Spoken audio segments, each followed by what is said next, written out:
Hey folks, Dr. Gerstmar from Aspire Natural Health. Good morning, good afternoon, good evening. Whenever you happen to be listening to this, I hope you're having a great day. So today I wanted to talk about something that worries people.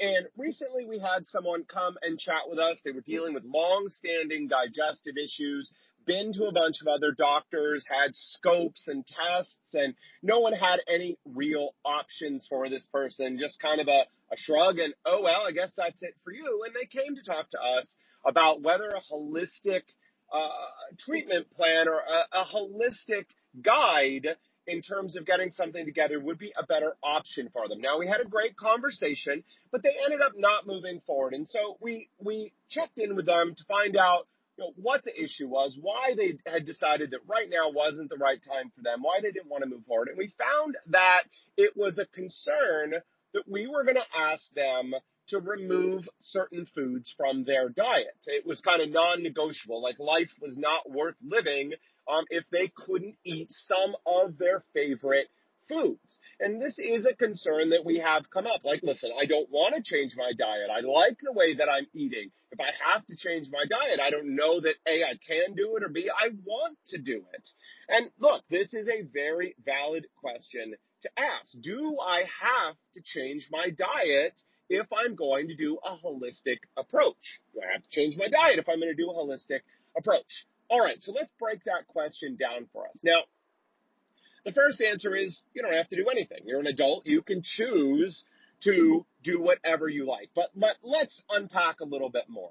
So the reality is that the vast majority of people that we see find improvements in their digestive issues or autoimmunity by making changes to their diet. Now, there are two general changes. The first is eating a healthier diet. Now, if you're eating a lot of junk food, a lot of low quality food, a lot of, poor food, then simply eating a more whole foods based, lower sugar diet is going to generally make you healthier, improve your energy, improve your mood, often improve your skin, generally improve your digestion, make your immune system happier. Like, it's generally just going to help a person feel better.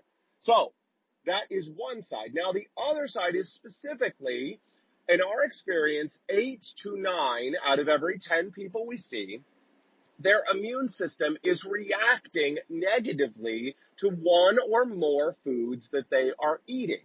So when they remove that food, often they see anywhere from mild improvement in their digestive issues or autoimmunity all the way to complete resolution of their issues. Now, let's be real. Most people don't see complete resolution. About 20% of people in our experience see basically things go completely silent and they go, holy cow, by taking out the problem food or foods, things like it's 110% different for me. Now, most people find moderate to significant improvement by taking out those problematic foods. So first, by eating a healthier diet in general, and then second, by removing problematic foods from their diet, they see things massively improve. Now, are there people, about 1 or 2 out of every 10 people, who go through an elimination diet, who examine, evaluate, test certain foods to see if they're a problem, and find that there aren't any big problematic foods for them? Yes, there are. So it is a real chance that whatever digestive issues or autoimmunity you have going on now, the foods that you are eating are having no oversized impact on what's going on for you. So for those people, yay, that's awesome. Listen, we don't want foods to be problematic for you, but we recognize that for most people, foods are problematic. So we do an elimination diet, we test those foods, and you come out the other side, typically between 1 and 3 months later, with a clearer understanding of either this food is a problem for me, that food is a problem for me, that food is not a problem for me, or in some cases, food does not seem to be a major driver of what's going on for me. So in our opinion, it is a win-win scenario. You either identify that foods are a problem and things get much better for you, or you identify that foods are not a major issue and you just go about eating a generally healthy diet and not having to stress or worry that what you're eating is making those digestive issues worse or driving autoimmunity for you. So when someone says to us, do I have to change my diet? The answer is, well, no. But the reality for most people is that by making changes to your diet, you're going to see things improve. Now, we can begin by focusing on other areas of a person's lifestyle, working on their digestion, working on other areas of their life. And for some people, they find that that is enough, like they're happy with where they are. Either their symptoms have completely their symptoms have completely resolved, or they're at least good enough, they're happy with where they are, and they don't want to push farther forward. That is true. We've also run into people who don't want to change their food. They start working, they start on a supplement plan, they start working in other areas, and they find either minor improvement that then plateaus and they can't get any better, or they find basically little to no improvement. And at that point, they either have to decide, okay, I'm willing to evaluate my diet and work on my diet, or unfortunately, they just give up. Well, this isn't working for me, and they won't continue to work the process. So two sides here.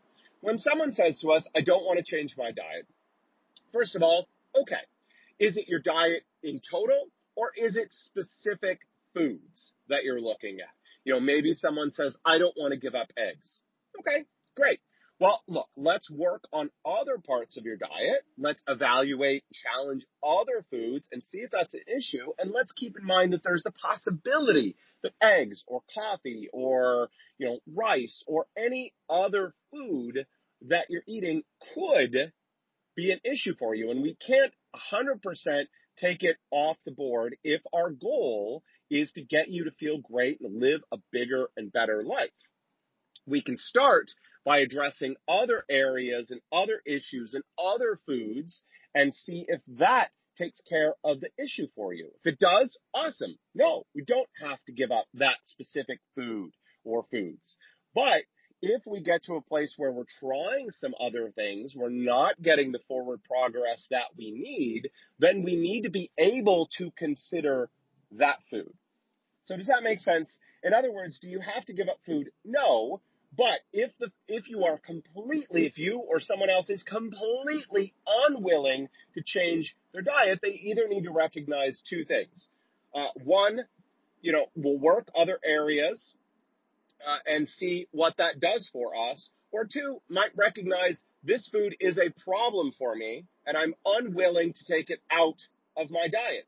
Okay, that's fine. Then we just have to live with the problems that those foods are causing for that particular person. And if you're okay with that, awesome. But at least we have the knowledge that that's an issue. So, bring this all around. Do we have to eliminate foods from the diet? No. For the majority of people, at least one or more foods are problematic for them. If they refuse to eliminate those foods, they will either stop their progress entirely, not make progress, or they will make some progress and then plateau and be unable to go farther. So that is why we recommend that everyone be willing to do an elimination diet. What is the worst case scenario? Well, one, you find out, unfortunately, that some of the foods that you really enjoy are problematic for you. I'm sorry, that sucks to find that out. Then, with that knowledge, however, you are empowered because you can decide, you know what, it's worth it. I'm going to eat that food. Great, you're an adult, eat that food. Or you can decide, I love that food, but it's just not worth the pain and the problems that food brings me. So maybe that just becomes my special food that I'll eat once in a while and really deeply enjoy, but take out of my diet.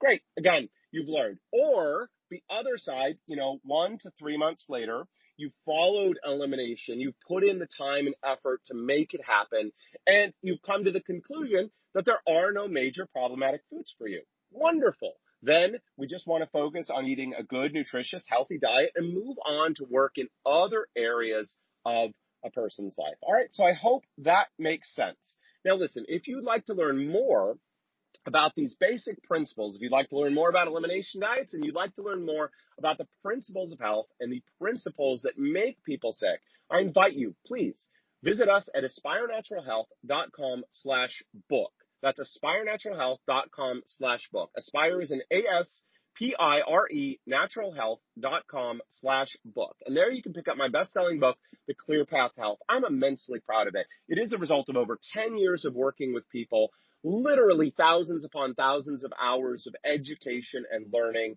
and again, literally hundreds of thousands of dollars of money spent on studying and learning and education. And I've taken all of that and distilled it down for you in a simple and easy to read book that lays out the principles of health, the principles of disease. Yes, it also discusses an elimination diet and what a powerful tool it is for us. And you can get it all in this book. All you need to do is go to aspirenaturalhealth.com/book and get it today. All right, folks, that is it for me today. Until next time, take care.